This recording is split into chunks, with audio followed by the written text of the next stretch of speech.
Hello everyone, last video में हमने pronoun के कुछ एरर्स के बारे में डिस्कस किया था, प्रोनाउन के कुछ रूल्स के बारे में डिस्कस किया था, कुछ प्रोनाउंस के बारे में डिस्कस किया और बात की थी उनसे रिलेटेड एरर्स की, उनसे सेंटेंसेस कैसे फ्रेम किए जाते हैं, इन सारी चीज़ों के बारे में बात की थी। आज बात करेंगे आगे कुछ और प्रोनाउन से रिलेटेड एरर्स की कि और कौन सी एरर्स हैं जो प्रोनाउन के बेस पर आती हैं और कौन सी ऐसी चीज़ें हैं जिनसे रिलेटेड सेंटेंस प्रोनाउन के फ्रेम किए जाते हैं। देखते हैं, बात करते हैं लेट की एंड प्रपोजिशन की। कहीं भी अगर लेट का यूज होता है तो हमारा प्रोनाउन किस तरह से रिएक्ट करता है। यहाँ पर हमने लेट का यूज किया और इसके बाद में प्रोनाउंस का यूज हुआ है। अब हम देख सकते हैं कि हमारा जो वर्ब के पहले प्रोनाउंस आ रहे हैं, मैंने आपको ये चीज बहुत क्लियरली बताई थी कि जब भी प्रोनाउन आएगा हमारा वर्ब के पहले तो वो सब्जेक्टिव केस में होगा। यहाँ हमारे दोनों प्रोनाउन सब्जेक्टिव केस में है, तो आपको देखकर लगेगा कि वर्ब के पहले जब प्रोनाउन आता है तो वो सब्जेक्टिव केस में होता है और यहाँ पर सब्जेक्टिव केस में है, तो ये करेक्ट है। बात करें अगर हम यू की, तो यू सब्जेक्टिव केस में भी यू रहता है और ऑब्जेक्टिव केस में भी यू रहता है, तो यू तो दोनों ही फॉर्म में करेक्ट है।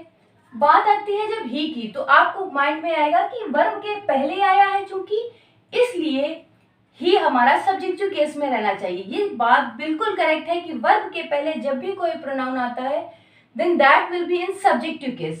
बट जब बात करते हैं यहाँ ही की, तो ही चूंकि लेट के बाद आ रहा है, लेट के बाद जब भी कोई प्रोनाउन आता है तो वो ऑब्जेक्टिव फॉर्म में होता है। जैसे हम एक्सेप्शंस की बात करते हैं कि जब हम रूल्स फ्रेम करते हैं तो कुछ हमारे एक्सेप्शंस होते हैं, वही एक्सेप्शंस हमें पढ़ने होते हैं ताकि हम एरर जो फ्रेम की जाए उनको बहुत अच्छे से रिकॉग्नाइज कर सकें। तो यहाँ पर ही की जगह हमारा हिम हो जाएगा, अगर शी होता तो हर हो जाता, आई होता तो मी हो जाता। Let you and him go there, ये चीज हमेशा याद रखिएगा कि लेट का यूज जब भी कहीं पर हुआ है तो लेट के बाद जो भी प्रोनाउन आएगा that will be in objective case. यहाँ पर भी लेट का यूज हुआ है। लेट हर तो ऑब्जेक्टिव केस में है हमारा, क्योंकि हमें ये चीज पता है कि लेट के बाद प्रोनाउन जो भी आएगा वो किस केस में होगा, ऑब्जेक्टिव केस में। यहाँ पर भी वर्ब के पहले ये जो दो प्रोनाउंस हमारे यूज हुए हैं ये हमारे वर्ब के पहले यूज हुए हैं। बट जब भी, एक चीज तो आपको इतनी क्लियर है कि वर्ब के पहले जब भी प्रोनाउन आएगा that will be in subjective case. Pronouns हमने पढ़े थे subjective case pronoun, objective case pronoun, तो वर्ब के पहले जो प्रोनाउन आएगा that will be in subjective case. ये सबको क्लियर है।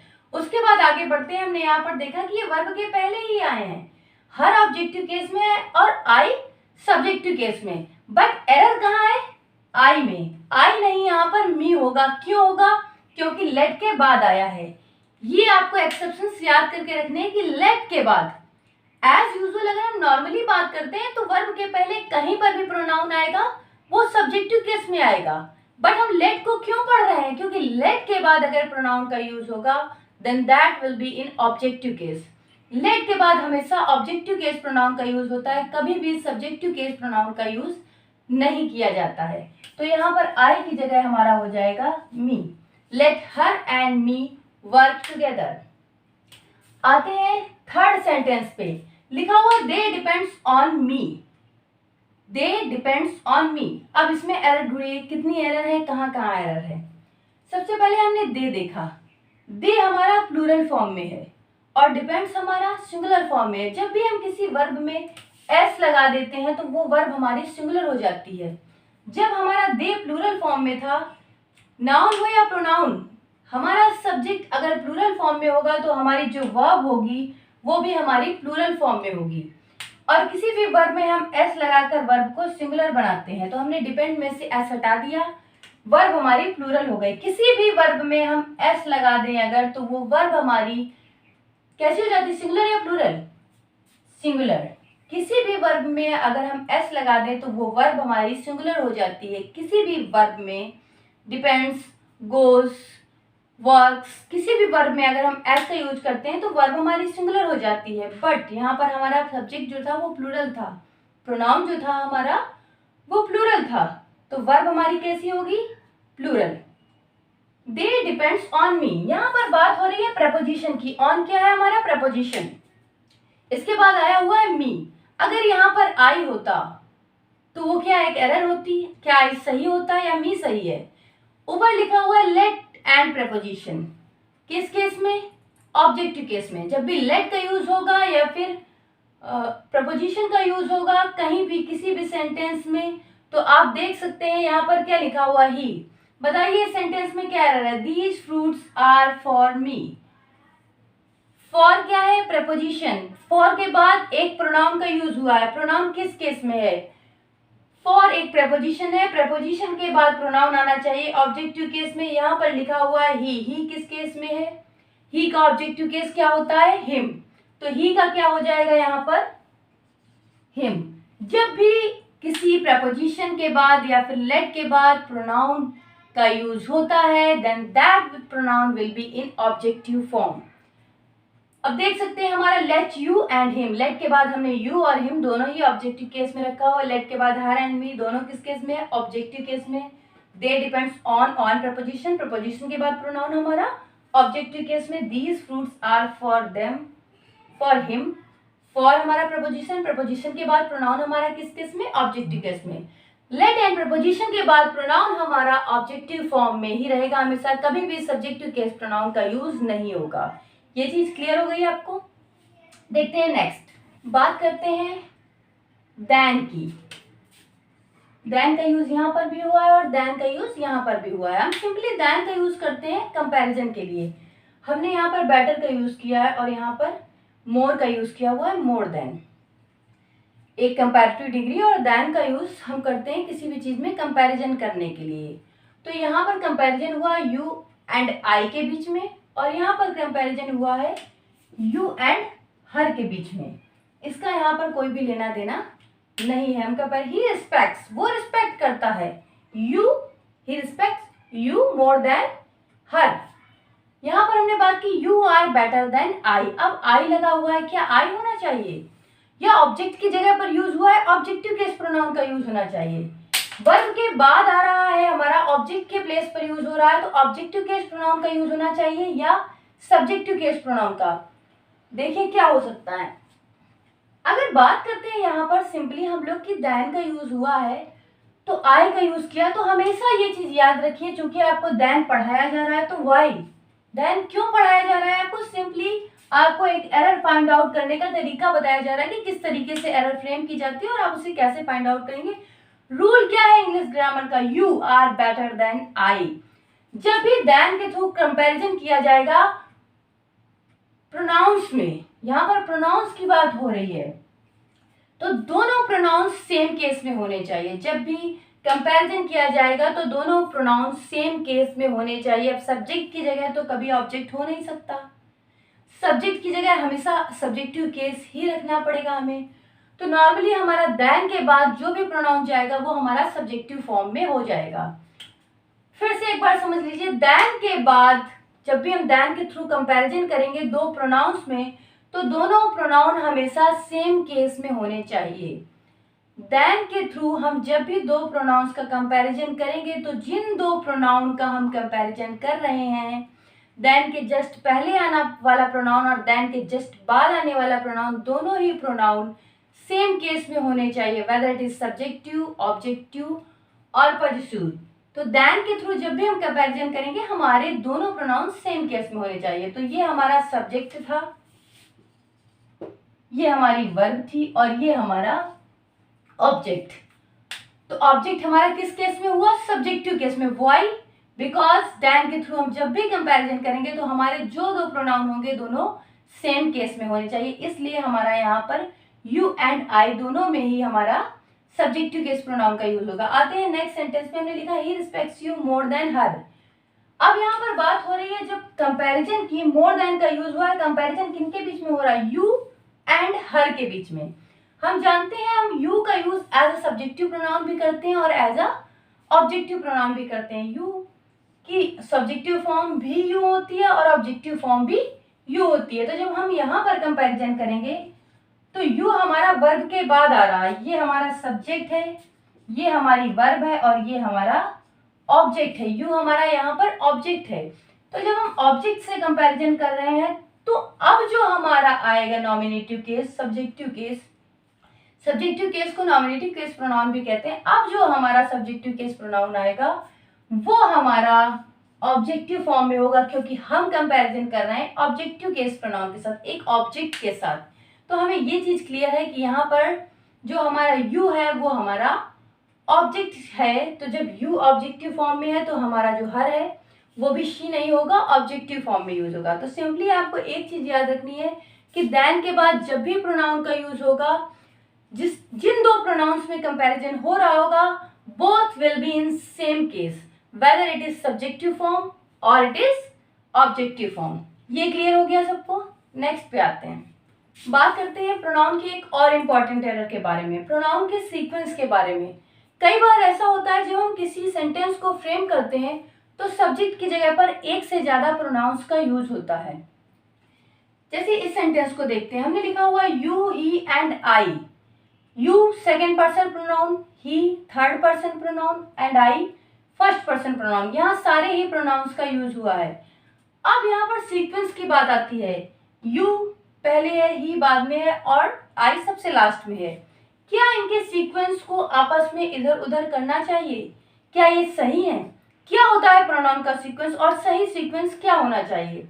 यहाँ पर हमने लिखा हुआ है second person pronoun, third person pronoun and first person pronoun. जब हम प्रोनाउन के सीक्वेंस की बात करते हैं तो प्रोनाउन का सीक्वेंस हमारा होना चाहिए 2 3 1। नॉर्मली जब भी हम सीक्वेंस की बात करेंगे और कहीं पर भी प्रोनाउन लिखे होंगे तो उनका सीक्वेंस यही होना चाहिए, सेकेंड पर्सन प्रोनाउन, फिर third person pronoun and last में फर्स्ट पर्सन प्रोनाउन, अगर तीनों प्रोनाउन हैं।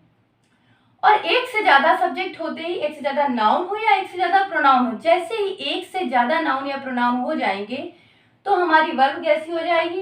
Plural, normal. हमारी वर्ब कैसी है? प्लूरल। इसमें देखते हैं क्या एरर है और क्या हो सकती है। पहली चीज, तीनों ही हमारे सब्जेक्ट की जगह यूज हो रहे हैं, वर्ब के पहले आ रहे हैं। All pronouns are being used before the verb, so all will be in subjective case. You subjective form भी होती है, ऑब्जेक्टिव फॉर्म भी होती है, तो यू करेक्ट है। बात आई ही की, ही सब्जेक्टिव फॉर्म में अपनी, ये भी करेक्ट है। आई भी अपनी सब्जेक्टिव फॉर्म में है, तीनों ही करेक्ट हैं। बात आती है सीक्वेंस की, सीक्वेंस भी करेक्ट है। सबसे पहले सेकेंड पर्सन प्रोनाउन आना चाहिए, फिर थर्ड पर्सन प्रोनाउन आना चाहिए और फिर फर्स्ट पर्सन प्रोनाउन आना चाहिए। यही अगर हम कर देते ही, यू एंड आई, या कर देते आई, यू एंड ही, कुछ भी कर देते हम लोग इस सीक्वेंस के अलावा, तो इस सेंटेंस में एरर फ्रेम हो जाती। हम सबसे पहले सेकेंड पर्सन प्रोनाउन को रखेंगे, फिर थर्ड पर्सन प्रोनाउन को रखेंगे और सबसे लास्ट में फर्स्ट पर्सन प्रोनाउन को रखते हैं। अगर यहाँ पर मान लीजिए कि 3 प्रोनाउंस ना होते, सेकेंड पर्सन, थर्ड पर्सन और फर्स्ट पर्सन तीनों प्रोनाउंस का यूज ना हुआ होता, सिर्फ यहाँ पर हमारा सीक्वेंस क्या होता है? 2 3 1। अब हमें सीक्वेंस यही रखना है। अब इसमें 2 3 कर सकते हैं, 2 1 कर सकते हैं, 3 1 कर सकते हैं, 2 1 कर सकते हैं। इस सीक्वेंस में हम जब भी चाहेंगे, इस सीक्वेंस में हम इस तरीके से चेंज, जैसे हमने यहाँ पर कर दिया यू एंड आई, अभी भी हमारा सेंटेंस सही है। अगर हमने कर दिया ही एंड आई, अब भी हमारा सेंटेंस सही है। बेसिकली आपको इतना याद रखना है कि प्रोनाउन का सीक्वेंस होता है 2 3 1, second person, third person and first person. और एक नॉर्मल आप अगर याद रखना चाहते हैं तो इस तरीके से भी याद रख सकते हैं कि अगर आपके घर में कोई आता है और आप उससे पानी रखते हैं तो आप क्या करते हैं? अब सेकेंड पर्सन क्या होता है? सेकेंड पर्सन तो वही होता है ना जिससे हम बात कर रहे होते हैं, और फर्स्ट पर्सन कौन होता है? हम जो बोल रहे होते हैं। जब भी हम बोल रहे हैं तो हम फर्स्ट पर्सन है। कोई हमारे घर में आया है, मुझसे बोलेंगे, कहेंगे पानी लीजिए, तो हम क्या करेंगे? पहले हम खुद पी लेंगे या पहले उससे पूछेंगे? पहले सेकेंड पर्सन से पूछेंगे, नॉर्मल चीज। सेकेंड पर्सन से पूछते हैं तो यानी सबसे पहले आता है हमारा सेकेंड पर्सन, हम सबसे पहले सेकेंड पर्सन को प्रेफरेंस देते हैं। कहीं भी हम कुछ भी खा रहे हैं, हम अपने सामने वाले से पूछते हैं क्या आप लेंगे, दिस इज सेकेंड पर्सन। बात आती है थर्ड पर्सन, फिर उसके साथ कोई और आया है तो हम लोग कहेंगे कि आप भी लीजिए, तो ये हो गया हमारा थर्ड पर्सन। अब आता है हमारा चांस कि अब अगर हमें पानी पीना है तो हम पानी ले सकते हैं। जो भी है, हम कहीं पिकनिक पे गए हुए हैं, कहीं भी गए हुए, हमने बॉटल निकाली, या हम ट्रेन में हैं, कहीं पर भी हमने बॉटल निकाली, हम अपने सेकेंड पर्सन से, हम कोई भी हमारे सामने जो जस्ट हमारे सामने या आसपास बैठा है या हमारे साथ जा रहा है, हम उससे पूछते हैं क्या आप पानी लेंगे, तो ये होता है हमारा सेकेंड पर्सन। फिर हम और जो उसके साइड में बैठा होता है हम पूछते हैं क्या आप लेंगे, तो ये नॉर्मल रूल है हमारा लाइफ का कि हम जब भी किसी को कोई चीज़ ऑफर करते हैं तो वो सेकंड पर्सन हमारा, जिससे हम नॉर्मली बात कर रहे होते हैं, जिसके साथ बैठे होते हैं, और थर्ड पर्सन उसके बाद, और फिर लास्ट में नंबर आता है हमारा। तो it's a good rule of life, normal rule of life कि सेकंड पर्सन को प्रेफरेंस देना है, फिर थर्ड पर्सन को प्रेफरेंस देना है, लास्ट में हमारा प्रेफरेंस आता है। बट इसमें एक चीज और ऐड होती है। अच्छा, इसमें एक चीज का और बात कर लेते हैं। जैसे हमने ये बात की प्रोनाउन के सीक्वेंस के बारे में कि प्रोनाउन का सीक्वेंस हमारा होता है सेकंड पर्सन, थर्ड पर्सन और फिर फर्स्ट पर्सन।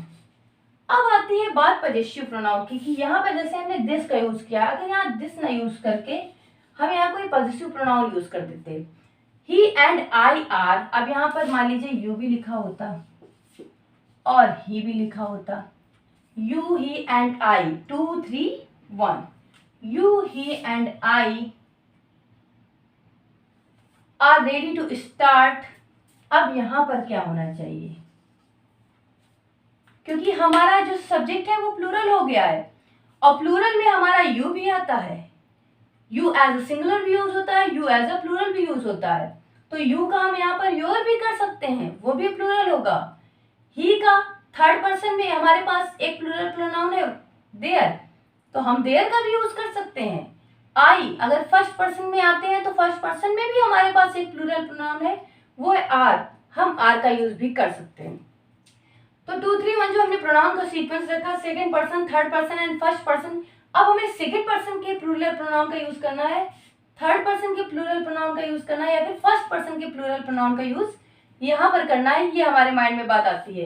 तो इसका भी एक सीक्वेंस है, हमेशा याद रखिए, हमेशा छोटे को प्रेफरेंस देंगे। फिर नॉर्मल चीज, हमारे घर में अगर जो सबसे छोटा होता है नॉर्मली उसी को प्रेफरेंस दिया जाता है। तो सेम चीज जब भी पजेसिव प्रोनाउन की बात आएगी तो हम किसको यूज करेंगे, फर्स्ट पर्सन प्रोनाउन के प्लूरल पजेसिव प्रोनाउन को, फर्स्ट पर्सन के प्लूरल पजेसिव प्रोनाउन को यूज करेंगे, क्योंकि सब्जेक्ट हमारा प्लूरल है। इसको आप इस तरीके से भी याद कर सकते हैं। सबसे पहले पजेसिव फॉर्म क्या होती है, what is possessive form, position, किसी भी चीज पे अधिकार, अथॉरिटी शो करने के लिए हम पजेसिव फॉर्म्स का यूज करते हैं, पजेसिव प्रोनाउन का यूज करते हैं, पजेसिव एडजेक्टिव्स का यूज करते हैं। तो यहाँ जो हमने बात की पजेसिव एडजेक्टिव की या पजेसिव प्रोनाउन की, किसी भी चीज की हम बात करते हैं, ये हमने पजेसिव एडजेक्टिव का यूज किया, are, this is possessive adjective, this is possessive adjective, और ये पोजीशन शो करने के लिए यूज किया जाता है। जब हम किसी चीज पे पोजीशन शो करते हैं तो हम उसके लिए यूज करते हैं पजेसिव एडजेक्टिव का। तो नॉर्मली हमारे घर में जब कोई छोटा बच्चा होता है तो मोस्टली हर चीज पे उसका अधिकार पहले आता है। सारे लोग कहते हैं नहीं ये छोटा है, इसे पहले ले लेने दो। तो जब हम इस चीज की बात करते हैं अधिकार की, तो हम सबसे पहले अधिकार की, पजेसिव एडजेक्टिव की, पोजीशन की जब हम बात करते हैं तो सबसे पहले अधिकार हम किसको देंगे, छोटे को, फिर सेकंड पर्सन को और फिर थर्ड पर्सन को। अब फिर सेकंड पर्सन को कैसे, मान लीजिए यहाँ फर्स्ट पर्सन प्रोनाउन होता ही नहीं, अगर यहाँ पर फर्स्ट पर्सन प्रोनाउन ना होता तो प्रेफरेंस किसको मिलता, सेकंड पर्सन प्रोनाउन को, और यहाँ पर क्या हो जाता, आर की जगह your, you and he are ready to start your project. अगर यहाँ पर थर्ड पर्सन प्रोनाउन ही होता, ही एंड, मान लीजिए यहाँ पर लिखा होता, ना ही यू होता है यहाँ पर, ना ही यू होता है, यहाँ पर लिखा होता Karan and she are ready to start. अब योर की जगह पर क्या कर देते हैं हम, क्योंकि हमारे दोनों ही जो प्रोनाउन यूज हुए हैं सब्जेक्ट की जगह पर, वो दोनों हमारे थर्ड पर्सन के हैं। हमारा कोई नाउन होता है वो थर्ड पर्सन में आता है, तो ये दोनों हमारे थर्ड पर्सन के हैं। तो अब हम यहाँ पर थर्ड पर्सन पजेसिव एडजेक्टिव का यूज करेंगे, दैट इज देयर। यहाँ पर जो हम इसमें भी देख लेते हैं, जैसे हमने एक नाउन का यूज किया, एक प्रोनाउन का यूज किया। प्रोनाउन हमारा सब्जेक्टिव फॉर्म में क्यों है, सबको क्लियर है, क्योंकि वर्ब के पहले आ रहा है। वर्ब के पहले कभी भी प्रोनाउन आएगा that will be in subjective case, क्योंकि वर्ब के पहले क्या आता है, सब्जेक्ट, और वर्ब के बाद क्या आता है, ऑब्जेक्ट। दूसरी चीज दो है हमारे, तो वर्ब हमारी क्या हो जाएगी, प्लूरल। वैसे सी अगर केवल होता तो हमारी वर्ब सिंगुलर होती, या केवल करण होता तो भी हमारी वर्ब सिंगुलर होती, क्योंकि करण भी एक पर्सन की बात हो रही है, और जब हम सी की बात करें तब भी एक सिंगल पर्सन की बात हो रही, तो हमारी वर्ब किस फॉर्म में होती, सिंगुलर फॉर्म में। बट सिंगल सिंगल डबल, दो सिंगुलर मिलके प्लूरल फॉर्म कर रहे हैं, यहाँ पर वर्ब हमारी हो रही है प्लूरल। तो आपको एक चीज क्लियर हो गई कि हमारा प्रोनाउन का सीक्वेंस क्या रहता है, सेकेंड पर्सन, फिर थर्ड पर्सन, फिर फर्स्ट पर्सन। अब बात आती है पॉजिटिव एडजेक्टिव की। सीक्वेंस ऑफ पॉजिटिव एडजेक्टिव्स वो क्या रहता है, जब हम इन चीजों की बात करते हैं, पहली चीज तो वो प्लूरल रहेगा, ऑलवेज प्लूरल, और उसका सीक्वेंस क्या होगा, first person, second person and third person. अच्छा, फर्स्ट पर्सन, सेकेंड पर्सन और थर्ड पर्सन, सबसे पहले हम प्रेफरेंस देंगे फर्स्ट पर्सन को, फिर प्रेफरेंस देंगे सेकेंड पर्सन को, और फिर प्रेफरेंस देंगे सबसे लास्ट में थर्ड पर्सन को। जब सेकेंड पर्सन और फर्स्ट पर्सन नहीं होंगे तब किसको प्रेफरेंस मिलेगा, थर्ड पर्सन को। एक जगह और है जहां पर first person, second person, third person 1 2 3 sequence का यूज होता है। वो जगह कहाँ है, ऐसी जगह जहां पर प्रोनाउन का सीक्वेंस 2 3 1, हमारा नॉर्मली हर जगह सीक्वेंस प्रोनाउन का होता है 2 3 1, बट एक ऐसी जगह है जब हमारा प्रोनाउन का सीक्वेंस 2 3 1 की जगह प्रोनाउन, जो हमारा सब्जेक्ट की जगह प्रोनाउन आ रहा है। पॉजिटिव एडजेक्टिव्स की बात नहीं कर रहे हैं हम लोग, बात कर रहे हैं प्रोनाउन की जो एज ए सब्जेक्ट यूज होते हैं किसी सेंटेंस की स्टार्टिंग में, जिसका सीक्वेंस हमने बताया कि 2 3 1 होता है, second person, third person and first person. वो हमारा 1 2 3 कब हो जाता है, ऐसे हो जाता है। हमने यहाँ पर लिखा 1 first person pronoun you, second person pronoun he, third person pronoun. Sequence हमारा क्या है, 1 2 and 3। While have committed a sin, लिखा हुआ है ऊपर, in case of wrong deeds, whether it is sin, crime, mistake, anything wrong is happening in any sentence, then the sequence of pronoun will be 1 2 3, first person, second person and third person। अगर कोई भी कहीं पर गलत काम हो रहा है, कोई भी sin हो रहा है, कोई भी मिस्टेक, कोई भी क्राइम, कोई भी ऐसी चीज हो रही है जो अनयूजुअल है, जो गलत है, जो क्राइम की श्रेणी में आती है, या फिर sin, क्राइम ऐसे वर्ड्स का यूज हुआ है, sin, क्राइम, मिस्टेक, इन वर्ड्स का यूज हुआ है, तो हमारा उस सेंटेंस में जो प्रोनाउन का सीक्वेंस होगा वो हमारा हो जाएगा 1 2 3। जैसे यहाँ पर हमारा हुआ है 1 2 3, I, you and he have committed a sin। तो हमने सबसे पहले फर्स्ट पर्सन प्रोनाउन का यूज किया, फिर सेकेंड पर्सन का और फिर थर्ड पर्सन का। अगर यहाँ पर केवल I और you होते तो 1 और 2 हो जाता, मान लीजिए 1 ना होता तो 2 और 3 हो जाता। इस तरीके से हमारा प्रोनाउन का सीक्वेंस अगर कोई रॉन्ग डिड्स है तो उस सेंस में हो जाता है। अब इसको याद करने का भी एक तरीका है कि कब ऐसा होता है जब कोई क्राइम कमिट किया होता है। आपने मूवी देखी होगी कि मान लीजिए कोई गलत काम हुआ है, कहीं पर कोई भी क्रिमिनल एक्टिविटी हुई है, तो या फिर कहीं भी आपके घर में 2 3 भाई बहन है, आपस में लड़ाई झगड़ा कर रहे हैं। अब ऐसे में आपके पापा आते हैं और आपसे आकर कहते हैं कि किसने किया है, तो बच्चे डर जाते हैं और नॉर्मली बोलते हैं कि इसने इसने इसने। सबका रिएक्शन यही आता है, मतलब हम अब अपने आप को प्रेफरेंस नहीं दे रहे हैं। जब बात हो रही थी खाने पीने की, एक गुड रूल की, कि अच्छी इंसानियत की बात क्या है, हम कुछ भी लाइफ में करते हैं तो अच्छा रूल क्या है, एक गुड रूल क्या है, हम लाइफ में अपनी सही तरीके से चलते हैं तो हम सबसे पहले दूसरे को प्रेफर करते हैं, फिर थर्ड पर्सन को प्रेफर करते हैं, फिर फर्स्ट पर्सन, हमारा चांस आता है। अब बात करते हैं 1 2 3 की, इसकी जब कोई क्राइम हुआ होता है, कोई सिन हुआ होता है, कोई मिस्टेक होती है, तब हम 1 2 3 प्रोनाउन के सीक्वेंस का यूज करते हैं। और इसको याद करने के लिए आप कैसे याद रख सकते हैं, 1 सबसे पहले फर्स्ट पर्सन, फिर सेकेंड पर्सन और फिर थर्ड पर्सन। मान लीजिए आपने मूवी में देखा होगा कि कहीं पर कोई क्राइम हो जाता है, कोई मिस्टेक हो जाता है, गलती से किसी के हाथों किसी की गोली चल जाती है और किसी की डेथ हो जाती है, तो लोग कहते हैं कि नहीं, मान लीजिए 3 फ्रेंड्स हैं और वो कहते हैं नहीं तुम लोग भाग जाओ, मैं इसको अपने ऊपर ले लूंगा, या कोई दूसरा कहता है नहीं तुम लोग भाग जाओ, मैं अपने ऊपर ले लूंगा। तो सबसे पहले फर्स्ट पर्सन की बात आती है कि मैं अपने ऊपर ले लूंगा, तो सेकेंड पर्सन कहता है नहीं नहीं, जब वो उससे कहता है नहीं तुम लोग जाओ मैं अपने ऊपर ले लूंगा, कहता है नहीं मैं लूंगा, तब तो थर्ड पर्सन आ जाता है, कहता है नहीं मैं इसकी रिस्पॉन्सिबिलिटी लूंगा, तुम लोग यहाँ से भाग जाओ। तो सबसे बड़ी लाइफ में अगर आप गुड रूल्स पे चलते हैं तो आपको कुछ भी याद करने की जरूरत नहीं। सबसे पहले हम किसी भी क्राइम के सीन में, मिस्टेक के सीन्स में हम सोचते हैं कि हम खुद को रख लें, अपनी फैमिली या अपने फ्रेंड्स में से किसी भी पर्सन को हम हार्म नहीं करना चाहते, हम चाहते हैं कि उसे बचा दें, उसे कोई भी हार्म ना हो। तो हम ऐसे केस में जब निगेटिव होती है चीज़ें तो हम अपने आप को सबसे पहले रखते हैं और उसके बाद आता है चांस सेकेंड पर्सन का कि अच्छा अगर एक से ज़्यादा लोग फंस रहे हैं तो फिर सेकेंड पर्सन और फिर थर्ड पर्सन। हम अपने आप को साइड करने की कोशिश नहीं करते हैं। निगेटिव सेंटेंस में हम अपनी फैमिली या अपने फ्रेंड्स को बचाने की कोशिश करते हैं। और जब फेवरेबल कंडीशन होती है, जब हमें खाने पीने की बात आती है कुछ भी, तो हम अपने रिलेटिव्स, अपने फैमिली, अपने फ्रेंड्स, जो भी हमारे लव्ड वंस हैं, हम उनको पहले प्रेफर करते हैं क्योंकि हम उनसे अटैच होते हैं और हमें लगता है कि हमें चीज़ें पहले इनको देनी चाहिए। बट ऐसे ही जब कोई प्रॉब्लम आती है तो हम आगे बढ़कर उसको खुद फेस करने की कोशिश करते हैं, अपनी फैमिली मेम्बर्स, अपने फ्रेंड्स को बचाने की कोशिश करते हैं। तो ये हो गया हमारा 1 2 3 सीक्वेंस जो हम किसी सिन, किसी मिस्टेक और किसी क्राइम के सेंस में करते हैं। ये थी हमारे प्रोनाउंस की कुछ और एरर्स। आई होप आपको समझ में आई होंगी। फिर भी अगर आपको कोई प्रॉब्लम लगती है, किसी भी चीज़ में आपको कोई चीज़ नहीं समझ में आई है, तो आप कमेंट बॉक्स में लिख सकते हैं, मैं आपकी क्वेरीज को सॉल्व करूंगी। अगर आपको वीडियो अच्छा लगा है तो लाइक कीजिए, शेयर कीजिए, सब्सक्राइब कीजिए। Thank you so much for watching my video.